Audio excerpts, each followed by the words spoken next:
The New York Rangers must revamp their stagnant power play, and we tell you whether Alexis Lafreniere or Vincent Trocheck should be the fifth man.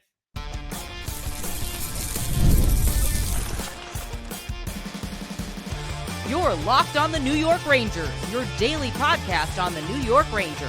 Part of the Locked On Podcast Network, your team every day.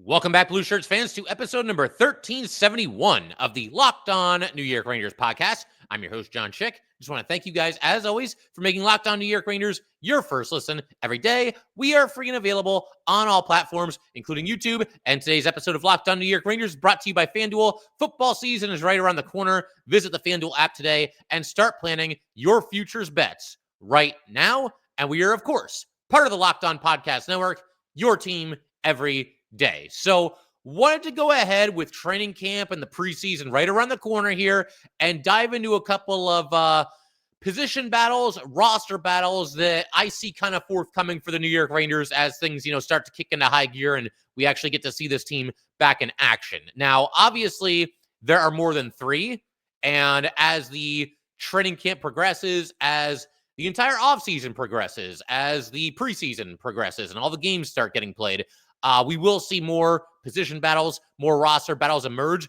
But these are three that are, I think, somewhat obvious that we can focus in on right now. Some of the more apparent position battles that we're going to be looking at for this upcoming season. So we're highlighting three. It's not going to include any of the young forwards, the young players that are trying to make this team. Gabe Perreault, Brett Berard, Brandon Hoffman. They're kind of in their own category where even if they don't make the team, obviously there's still future plans for those guys. These are position battles, mostly among veteran players.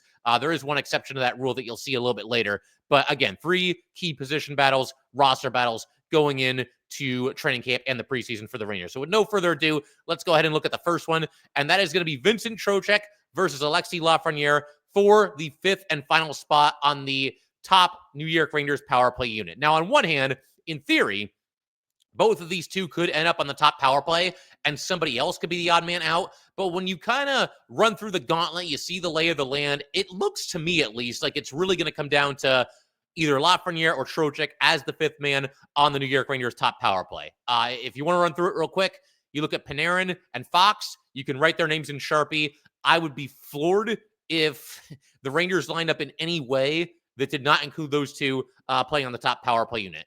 JT Miller might not be quite as much of a lock as Fox or Panarin, but you brought this guy in last year, this big trade, one of the better players in the NHL, one of the better all-around players in the NHL. You bring him in, not just to bolster the roster, but to essentially change the culture. We're going to play this guy's brand of hockey. That's how we're going to be moving forward. I don't think that you then turn around and put him on the second power play unit. I could be wrong, and there is a new coach here now, so you never know how things are going to shake out. But to me, JT Miller, very close to being a lock for that top power play unit as well. And then you've also got Mika Zibanejad. Now, I know there's going to be some people, as soon as I say his name, that say, first of all, maybe you don't even want him on the team. And I can at least understand where you're coming from, but he's going to be here. I'm willing to at least give him, a blank canvas for this upcoming season. But as far as the top power play, he's not as much of a lock as the first three that we just mentioned, but, I just feel like he's going to be there. He's off to a good start with Mike Sullivan. Sounds like, Sullivan obviously went to Sweden to meet with Mika. Mika, talked with him a little bit, talked about how he's built chemistry with JT Miller in a short amount of time. And I just get the feeling that everything else being equal, Mike Sullivan is going to lean on the veterans and he's going to put Mika Zibanejad on the top power play. So that really leaves you. I thought about including Mika in this debate, and we could make it kind of a triple threat match, Mika versus Trocheck versus Lafreniere, but I think Mika is going to be there, so that really leaves us with just Trocheck or Lafreniere, who's going to be the fifth man on the Ranger power play. As far as stating a case for Vincent Trocheck, one thing that immediately popped into my mind as far as why I would want him out there on the top power play, winning faceoffs. Anybody, the everydayers, the people that, listen or watch every day or almost every day, you guys know that over the years, I've made no bones about it. I'm a big face-off guy. I just think it's really, really important, especially when it comes down to crunch time, when it comes down to the final minutes of a hockey game or the power play or the penalty kill or certainly the playoffs. That's when face-offs are very, very important. And there's nobody much better at face-offs in the entire league than Vincent Trocheck. You look at what he's done. First of all, he's at 54% success rate for his career. So that's already very good.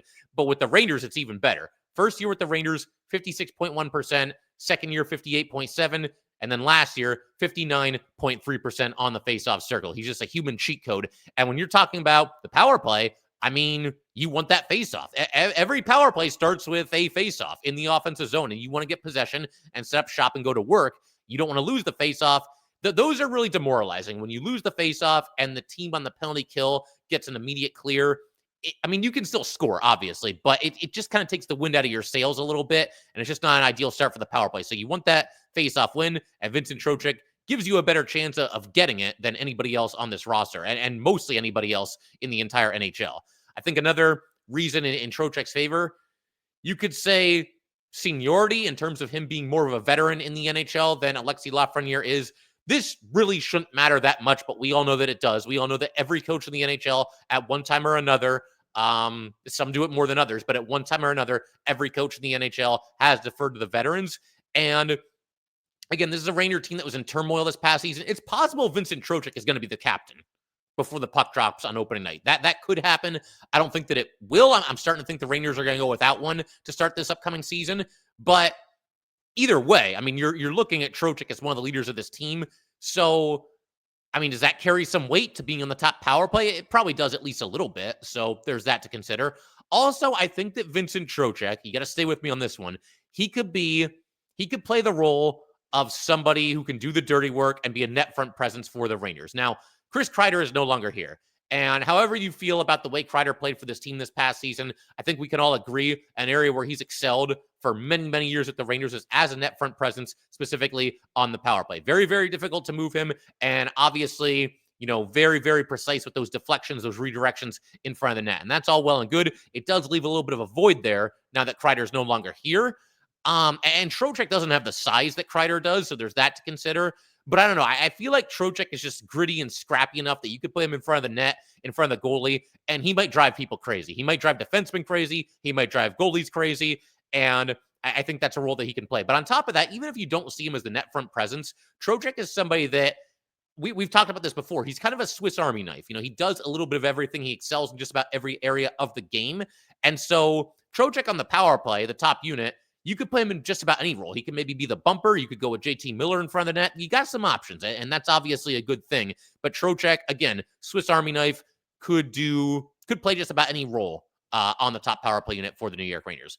With all that said, let's also state the case for Alexis Lafreniere. I think the first reason for me is that the Rangers need to get the absolute best, the absolute most that they possibly can out of Alexis Lafreniere this upcoming season. There is a lot riding on that because, again, 2 years ago, we all thought this was Lafreniere's breakout, and look at him go, and he's awesome, and look how good he is in the playoffs and all this good stuff. And then the contract extension gets signed, and he was just nowhere to be found the rest of the season. I mean, there were little flashes here and there, but I think we're done with little flashes when it comes to Alexis Lafreniere. This is year 6 now for Alexis Lafreniere, so it's go time. And I do think that one way to get him going is obviously to give him a prominent role, make him earn a prominent role. But if he does, then he's certainly a candidate to be the 5th man on the New York Ranger power play here. And I think that that's a way to get him rolling a little bit. Hopefully the Ranger power play can recover from this past season in general. But if Lafreniere is out there, I mean, that's probably going to build his confidence.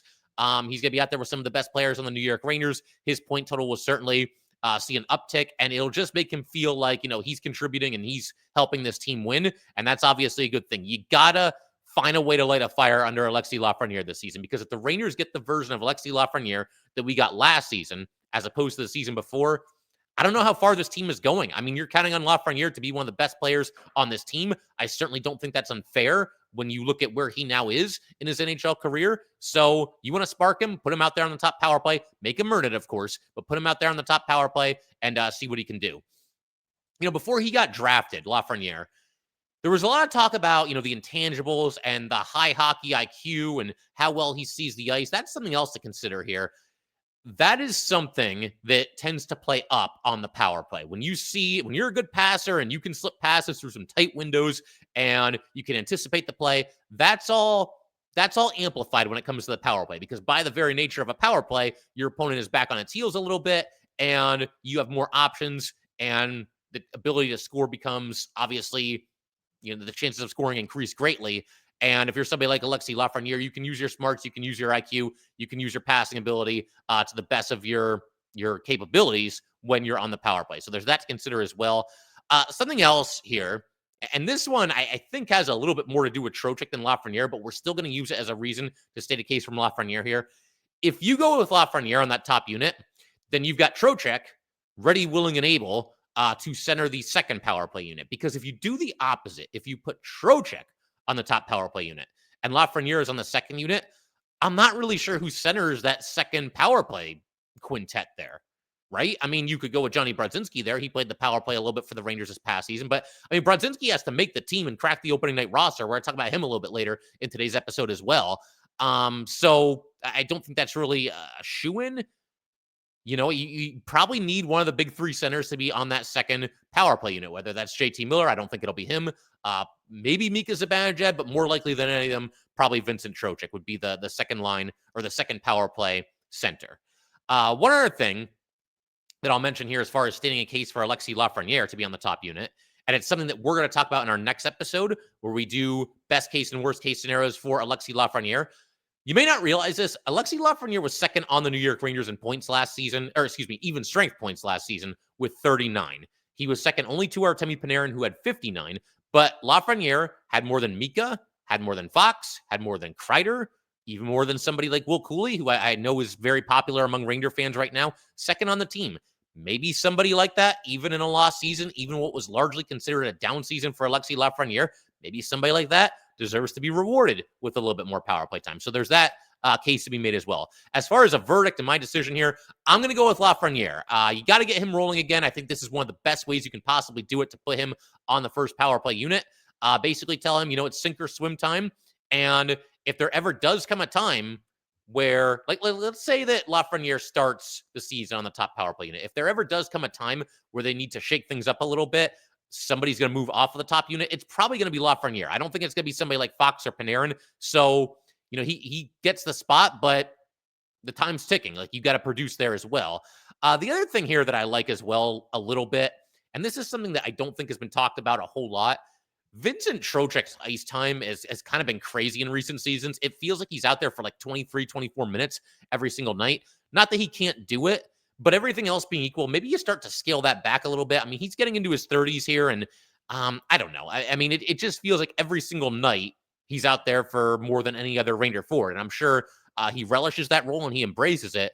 But, does he start to wear down at the end of the season? Does he start to wear down at the end of this past season? That's at least possible. And he's also killing penalties, and Lafreniere is not going to do that. So a little bit less power play time for Trocheck, and you can lean on him when it comes to the penalty kill. Whereas Lafreniere, you put him on the top power play unit, he's not going to be killing penalties, and you can balance the ice time a little bit more. That's not one of the biggest reasons, but it's a reason why I think you would maybe want to go with Lafreniere over Trocheck on that top power play unit. So, all right, we're going to keep everything rolling in just a second. We're going to get into our second position battle. This one might even be a roster battle. It's going to be Johnny Brodzinski versus Juuso Parssinen. One of these guys, very good chance they end up centering the third line to start this upcoming season. The other one, they could not even make the team. I mean, that's at least possible. That is on the list of possibilities, I guess you can say. So we will go ahead and discuss that position battle and who should win it in just a second. All right, we just want to take a minute to let everybody know that today's episode of Locked On New York Rangers is brought to you by FanDuel. The NFL season is almost here, and FanDuel is making sure you're ready for kickoff with a can't-miss offer. Right now, new customers can bet just $5, and if your bet wins, you'll get $300 in bonus bets to use across the app. FanDuel is the best because however you like to bet a player, there's player props, there's building a same-game parlay, or even jumping into live game action as the game is unfolding. It's quick, it's easy, and the best way to add a little more energy to every Sunday. So are you ready? Download the FanDuel app today, right now, by visiting FanDuel.com to get started. That's FanDuel.com to place your first $5 bet.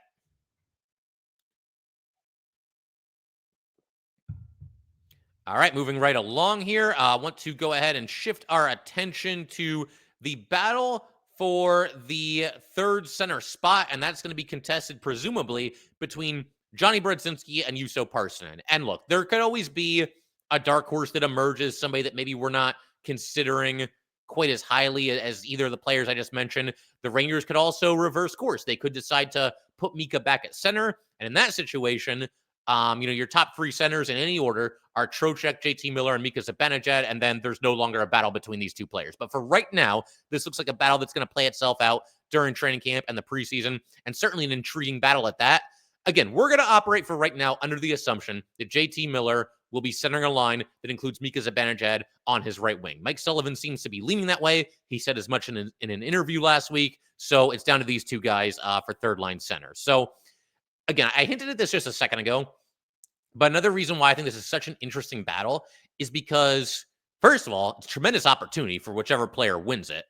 And, you're going to be playing a top 9 role with the New York Rangers. You might be flanked by, there could be a veteran on one side. There could be one of the young forwards on the other side. It's an interesting spot to be in, third line center for the New York Rangers right now. But I also think that it's interesting because whichever player doesn't win this battle between Brodzinski and Parssinen, very good chance that they're not in the opening night lineup. I get the feeling whichever one of them does not line up as the third line center on opening night will very likely be the 13th forward. I don't think they would waive either player. I don't think they want to risk either of them being claimed or anything like that. So I think both will probably make the team, but it's not a lock. But whichever one wins this battle, like I said, top 9 role for the Rangers. And you can kind of see the lay of the land right now and understand why that's the case. You look at the fourth line, probably some combination of Radish, Rempe, Carrick, and Edstrom. 3 out of those 4 will probably be on the fourth line. And the top 6 are pretty much spoken for. It's all the guys we were just talking about in the last section. So the third line is the line that has a lot of question marks, seems to be in a little bit of a state of flux, and we'll see what happens here. But very clearly, this is going to be a very interesting battle if this is indeed, how the Rangers look to line up this upcoming season with an opening at third line center. So let's first state the case for Juuso Parssinen. I would say, in terms of style of play, he seems to fit the direction that the Rangers are trying to go a little bit more than Brudzinski, partly because he is a little bit bigger than Brodzinski. They're about the same height, like literally, or excuse me, they're about the same weight. Parssinen is 212, Brodzinski is 211, but Parson's a little bit taller. He goes 6'3", whereas Brodzinski goes 6 feet even. Does that matter to the Rangers? It might. I mean, we've talked so much about how this team is looking to play more straight line hockey, be a little bit more physical, be a little bit more imposing. Parssinen is also a slightly more physical player than Brodzinski as well. He's not going to go out there and like bash heads or anything like that, but there's a little bit more physicality to Parssinen's game, I would say, than there is to Johnny Brodzinski. Another reason in favor of Parssinen is that it kind of feels like the Rangers are getting to a point where they really want to take him for a test run. They traded for him this past season, and there were a lot of moving parts in that trade. I don't think Parssinen was really the prize get of that trade, but there was the trade between the Rangers and the Avalanche. The Avalanche get Lindgren, they get VZ, they get Hank Kempf. The Rangers get Parssinen. Ranger legend Calvin DeHaan also came over in that trade. The Rangers also got a second rounder and a fourth rounder that they then used to draft Malcolm Spence and Mikael Eriksson, respectively. Now, again, I think the Rangers probably saw the second round pick as the most useful, valuable asset of that trade, and I would probably agree with that. But the Rangers don't just do things to do it. With Juuso Parssinen, clearly there was some reason they were interested, some reason why they wanted to bring him in and, give him a shot. And he only ended up playing 11 games for the Rangers last season, had 5 points in those 11 games, but Parssinen didn't really get a chance. I believe, if memory serves, he got injured down the stretch this past season. So they might be at a point as an organization where they just want to see what he can do. And they want to kind of take the training wheels off a little bit and see if he can stick in the lineup as the third line center. Now, the one reason why that might not be the case, and maybe I'm overstating this a little bit, is because Mike Sullivan was not the Ranger coach last season. So he wasn't around when any of this was happening, when the Rangers traded for him. He might not have any real loyalty to Parssinen. And I don't think Drury would try to force Sullivan to play Juuso Parssinen in the starting lineup. That just wouldn't make any sense. So, we'll see how much that matters. But there could be a curiosity factor. We haven't seen a lot from this guy, whereas Brudzinski's played a whole bunch of games with the Rangers. So Parssinen maybe gets the nod because of that. However, let's also take a look at the case for Johnny Brodzinski. I think overall, Brodzinski is just a little bit more dynamic player than Juuso Parssinen. There's more speed. There's a better shot. Just a little bit more noticeable out there, at least for me. And again, it wasn't an enormous sample size for Parssinen this past season. It was only the 11 games. And a lot of those games were when the Rangers were basically spiraling. Although after that trade, I feel like they kind of picked it up a little bit. They gave us that little brief run in like January or February, whatever it was, where they actually eat their way back into a wild card spot before they just fell right back out of it again. But that was, shortly after that trade was made, for whatever that might be worth. But overall, again, I think Brodzinski just a little bit more dynamic player than Parssinen. Another reason that I like Brodzinski being in the lineup, or a case that you could make for Brodzinski over Parssinen, is he really stepped up this past season as a leader for some of the younger players on the New York Rangers. You could see it with your own eyes during warmups. A lot of guys seem to kind of gravitate toward Brodzinski. We had that thing last year where they were in Minnesota, where Brodzinski is from, and he had a whole bunch of the younger players over for a meal. I know Rempe was there. I want to say Berard. It was before Perreault had joined the team, so Perreault wouldn't have been there. It probably would have been like against the NHL rules for Perreault to be there because he was still in college. But he wasn't there. But like I think Offman might have been there. There was a lot of the younger players on the Rangers, so that was cool. And then I mentioned the warm-ups just a second ago. You could see once Gabe Perreault joined the Rangers, he's hanging out with Brudzinski. He's basically shadowing Brudzinski during the pregame warm-ups. I don't know what that says about the Ranger veterans that are supposed to be the leaders of this team, but be that as it may, a lot of the young guys on this team seem to gravitate toward Johnny Brudzinski. And I think that there's a certain comfort level there. And if Brodzinski's your third line center, he will probably end up at the start of the season centering at least one of Perreault, Berard, or Offman. You got to figure at least one of those three guys will be one of his two wingers. And the Rangers might like that dynamic. They might like that, kind of mentorship role for Johnny Brudzinski. And I personally am a fan of that as well. If Brudzinski wants to be like the de facto captain, the bigger brother for some of these young, impressionable New York Rangers, then I'm all for it. Because it looks like he really took that role to heart last season and did a nice job with it. I think also another reason that you could go with Brodzinski here is that he's had more recent success than Parssinen has. They're sort of going in opposite directions in terms of their offensive production because Brudzinski just had the most productive season of his NHL career this past season with the Rangers, only 19 points, but that is the highest amount I think he's ever had. I think he had 19 in each of the last two seasons, but he did so in maybe fewer games this past season. But the last two seasons have clearly been Brodzinski's best two. Whereas Parssinen, his most productive season was when he was a rookie in 2022, 2023. And, bouncing around between three teams this last season probably did not help Parssinen. But be that as it may, Brodzinski seems like the guy who's been stepping up his game, whereas, Parson's been falling off the last couple of seasons. Though Parssinen is younger. We should point that out. As far as a verdict here, if it's up to me, if I'm making the decision, I'm going with Brodzinski. I mean, the everydayers know I was a fan of his game this past season. He's one of the few Rangers this past year that you can count on an honest effort, night in and night out. He's got a sneaky good shot. He's somebody that has had to scratch and claw his way to stay in the NHL. He's been waived more times than we could possibly count by more teams than we could possibly count. And to me, he's just kind of an underdog that you want to root for. And I have nothing against Parssinen. I mean, hey, look, may the best man win, right? Let them duke it out. Not literally, but let them duke it out in the training camp and in the preseason. And whoever shows best, whoever looks like the better player, they should be out there centering the third line on opening night. And whoever does not claim that role, like I said, very, very likely to be a healthy scratch on opening night, sort of like as the 13th forward kind of a deal. But a very interesting position battle, roster battle to watch between Brodzinski and Parssinen for sure. We got one more for you guys today. It's going to be the battle for the sixth defenseman, Scott Morrow versus Urho Vaakanainen. A very intriguing battle. We're going to break that one down and decide who should win the battle and who might be the front runner be and all that good stuff in just a second.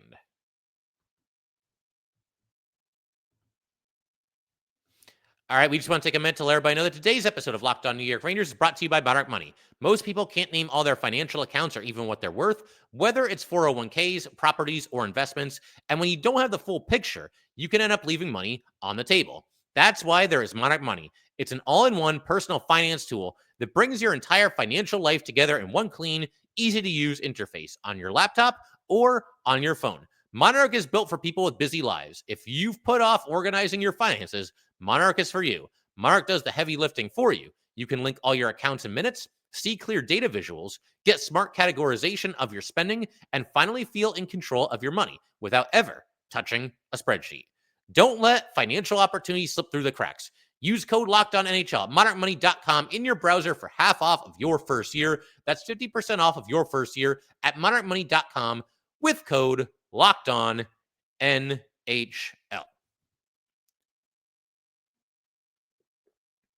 All right, one more roster battle to get to today. And like I said, there's more than just these three, and feel free to, share your thoughts on who should make the team and who shouldn't and all that good stuff. But the one other that kind of sticks out to me, at least a little bit here, is going to be Scott Morrow versus Urho Vaakanainen for the sixth defenseman spot. I think if you look at the lay of the land right now, and if we, barring a trade or an injury or anything else that's completely unexpected, there are 5 defensemen that are going to be out there on opening night. That's Adam Fox, it's Vladislav Gavrikov, it's Will Borgen, it's Braden Schneider, and it's Carson Soucy. And some people are going to have something to say about including Soucy there, but they're going to go with him. They traded for him for a reason, and he's going to get a chance at the start of this upcoming season. We'll see how he does. Hopefully better than this past season.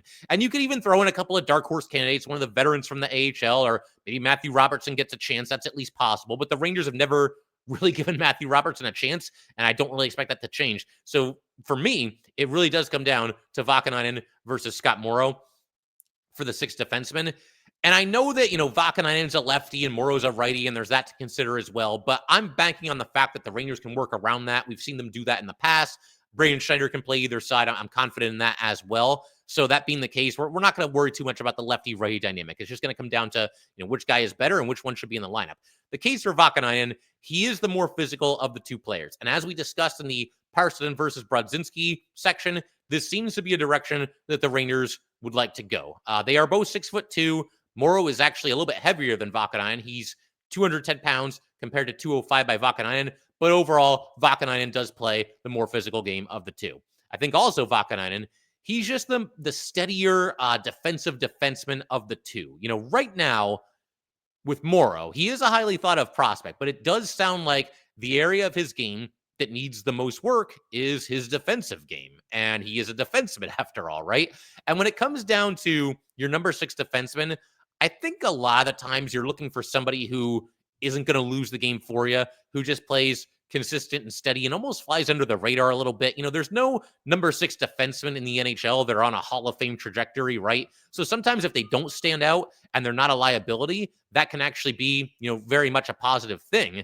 And I don't think Vaakanainen's any exception there. When I say all those things, I feel like I'm describing Vaakanainen more so than Morrow. Now, granted, I haven't seen a whole lot of Morrow play. He's obviously been with the Canes the past couple of seasons here. They drafted him, and he's a new Ranger. But overall, I just feel like if you want the safer play, the guy that at least right now has the safer floor, maybe Vaakanainen is your guy. One other thing that I'll throw out there for Vaakanainen is that if the Rangers send Morrow down to the AHL at the start of the season, that's kind of the more practical thing. It's the thing that I guess doesn't upset the apple cart all that much, because if you send Morrow down, he is waiver exempt, meaning he does not need to clear waivers. And the Rangers could do that and not have to worry about waiving a player like Vaakanainen or even Matthew Robertson. I mean, if they were to send Morrow down, you could have Vaakanainen as the number 6 defenseman and Robertson at 7. That's not ideal for Robertson because then he's not playing at all, but you also don't expose him to waivers. It's a tough call, but bottom line, that would be a little bit safer of a play. I don't think Vaakanainen will get waived, though, because if Morrow does beat him out for the number 6 defenseman spot, then I think it's very likely you'll see Vaakanainen as the number 7, going into the season. Whereas if Vaakanainen wins the number 6 spot, I think for sure Morrow should, could, and will be heading to the AHL, because you don't want somebody like Scott Morrow, who's just getting started as a professional hockey player, to be rotting away in the press box all night, especially when he is waiver exempt and you could send him down without, any fear of anybody claiming him. But as far as a case for Scott Morrow to, with this job here, I think first of all, one of the first things that I thought of was the second power play unit. We just got done talking about, the lay of the land for the top power play, and should be Lafreniere, should be Trocheck. If you look at the Rangers' second power play, there's no obvious candidate as far as the defenseman to play on that unit, because Fox, we know he's going to be on the top unit. So, I mean, you could go with 5 forwards. You could do that for your second unit, but the Rangers tried that last season to basically disastrous results, and I just don't think it's really all that practical. Teams tend not to do that for the most part. You usually want at least one defenseman out there. And so who would it be if not Morrow? I would think probably Braden Schneider would probably have the inside track.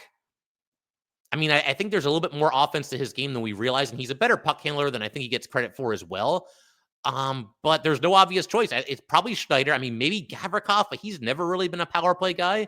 He gets some assists. He gets a decent amount of assists, but again, no obvious candidate, right? So Morrow does kind of check that box for you, where if he's on the team, I'm sure they would have him out there on the second power player. That's at least what I would do. Another reason for Morrow, in addition to him being useful on the power play, Morrow's got a heck of a lot more offense to his game than Vaakanainen does.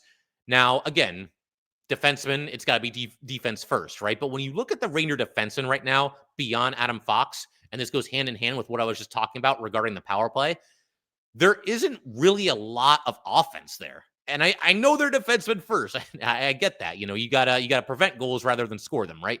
But it's nice to get a little bit of offense from your defenseman. And the Rangers don't have a lot of it right now. Gavrikov, again, he'll get you a decent amount of assists.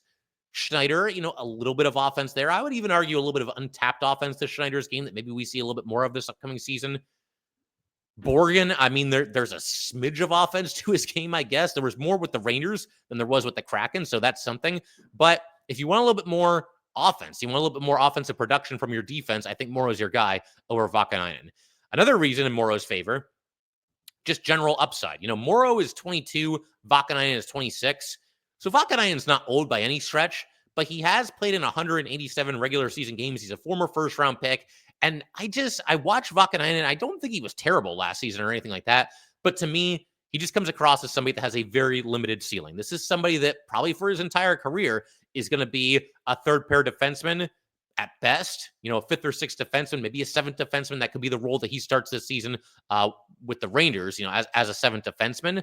Morrow could potentially be more than that. He's just getting started. We talked about the offensive upside. He's got good size, better size than I realized, and somebody that was widely considered one of the better prospects in the Ranger organization. So as far as a verdict goes, coming out of this, I think I'm on Team Morrow. I thought going in that I might be in favor of Vaakanainen, partly because you could send Morrow down to the AHL, let him hone his craft. And look, if the Rangers see in training camp in the preseason that Scott Morrow is not ready for prime time, he's not ready to be a consistent NHL player, then by all means send him to the AHL, and Vaakanainen can be your sixth defenseman to start this upcoming season. But right now, I'm kind of intrigued by the upside, the fact that he was such a highly thought of prospect, the fact that he has played 21 NHL games, regular season and playoffs included, 5 playoff games with the Canes this past season.